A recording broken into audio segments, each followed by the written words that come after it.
the other executive orders came flowing freely. Those included an executive order to designate drug cartels foreign terrorist organizations. President Trump was asked about the possibility, by the way, that we might unleash SEAL Team 6 on members of the drug cartel. And he kind of half joked, said, well, you never know. According to the Associated Press, President Trump signed an executive order on Monday saying the United States would designate drug cartels as foreign terrorist organizations in a move that could push a militarized agenda for the border and Latin America.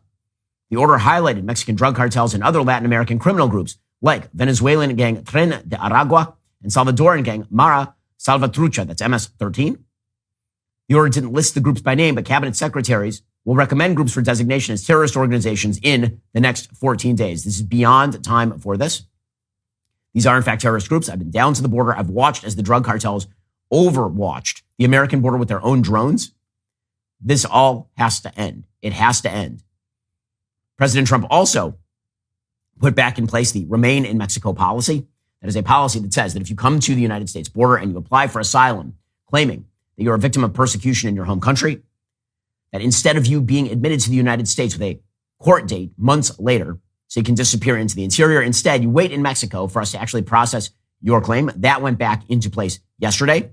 The CBP One app, which is a phone app that sets all of these sort of appointments up and facilitates the entry of people who are claiming asylum into the country, that was shut down yesterday. Barriers went back up along the border. The Trump wall is most certainly going to happen during the course of this second term for the president. President Trump's most controversial executive order yesterday was an executive order directed at ending birthright citizenship. Birthright citizenship is the notion under American law that if you are in the United States illegally, legally, temporarily, if you drop a baby in the United States, that baby is an American citizen. That's what birthright citizenship means. So if you're an illegal immigrant and you have a baby in the United States, that baby, even if you are not here legally, becomes an American citizen automatically. That is a misread of the law. It is clearly a misread of the Constitution of the United States. The actual provision, which is the 14th Amendment, says, quote, all persons born or naturalized in the United States and subject to the jurisdiction thereof are citizens of the United States and of the state wherein they reside. So it is true that if you are a citizen, wife is a citizen, if you have a baby, baby's a citizen. But there is an extra phrase in that provision of the 14th Amendment. That extra phrase is, and subject to the jurisdiction thereof, right? If you just want to say all persons born in the United States are American citizens, just say it. That's not what the Constitution says. It says born or naturalized and subject to the jurisdiction thereof. What is this meant to exclude? It's meant to exclude people who are foreign citizens who are not here permanently. That's what it is meant to exclude. Illegal immigrants, people here on temporary visas or work visas, people who are here as ambassadors and subject to the jurisdiction of their home country, right? That's what it means. Because subject to the jurisdiction doesn't just mean that if you hit somebody with a car, you go to jail in America. It means that you, in fact, are here on a permanent status. Then if you have a baby, your baby is an American citizen. But if not, then not. And that is precisely what the White House is now claiming. They say the 14th Amendment has always excluded from birthright citizenship persons who are born in the United States but not subject to the jurisdiction thereof.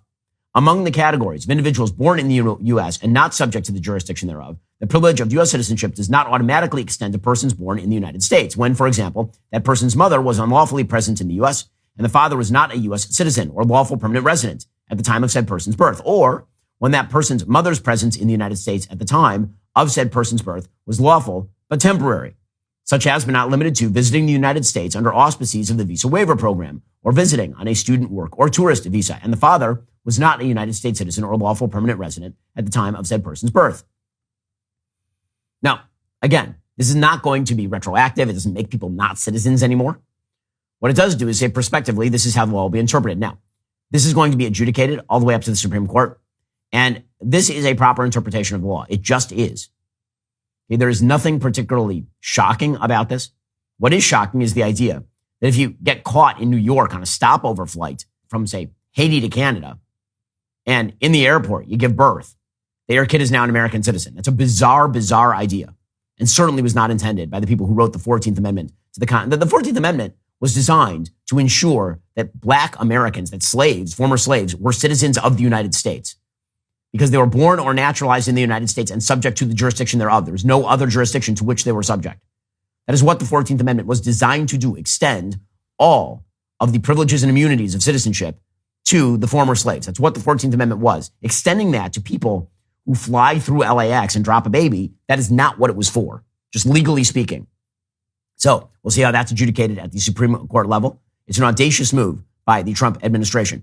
We'll get to more on this in a moment. First, as we welcome a new year, it's time to focus on what matters most: creating healthier habits, enjoying more moments with family, spending less money on going out to eat. I'm talking about Good Ranchers, of course. GoodRanchers.com is here to help you turn all your resolutions into solutions. When you buy your meat from Good Ranchers, you're directly supporting local farms and ranches in the United States and skipping the chaos and imported meat in the grocery store. Good Ranchers delivers high-quality, 100% American meat straight to your door, so you can start 2025 with better choices, better meals, and better moments at home while still enjoying steakhouse-quality meats. The best part? No antibiotics, hormones, or seed oils, so you can feel good about what you're fueling your body with. It also saves you valuable time and money.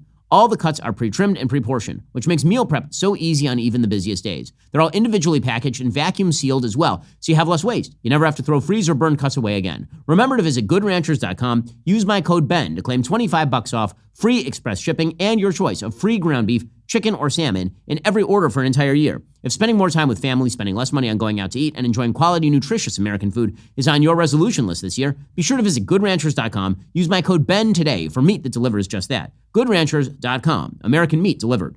They also issued an executive order to end DEI. That, of course, is deeply necessary. President Trump had actually spoken about that in his speech, in his inaugural. He talked about the end of DEI and the return of the meritocracy, which is a huge issue for him.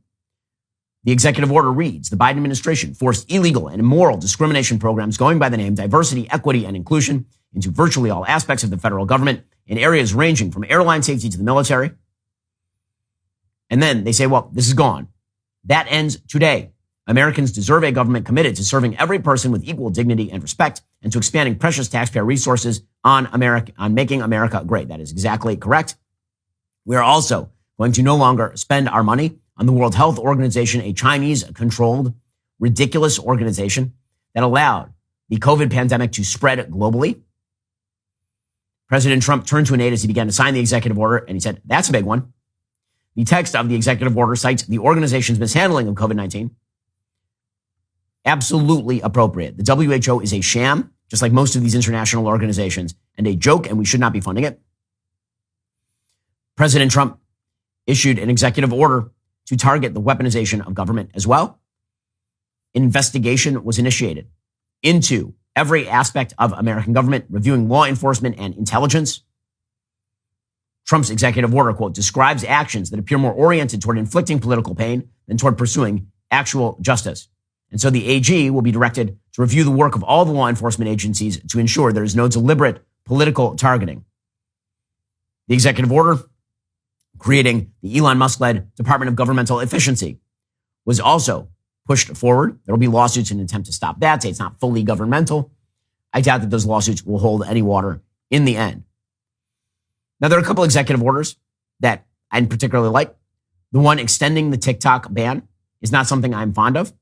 I'm not sure precisely why President Trump is pushing the extension of the TikTok ban, other than what I'm hoping is that he wants a deal. He wants it. This is what he does. Carrots and sticks. The stick is, I'm not going to extend the TikTok ban unless you cut a deal to divest yourself of Chinese ownership. That is the optimistic view. A document posted on the White House website said that Trump was instructing the AG not to enforce the ban for a period of 75 days from today to allow my administration an opportunity to determine the appropriate course forward in an orderly way that protects national security while avoiding an abrupt shutdown of a communications platform used by millions of Americans. Now, if this ends with Chinese control of TikTok, that will be a mistake by President Trump. I'm very hopeful that that's not how this will, in fact, end. President Trump, on the staffing side, is doing some pretty impressive things. He froze civilian hiring in the federal government. He's imposing extra scrutiny on IRS hiring.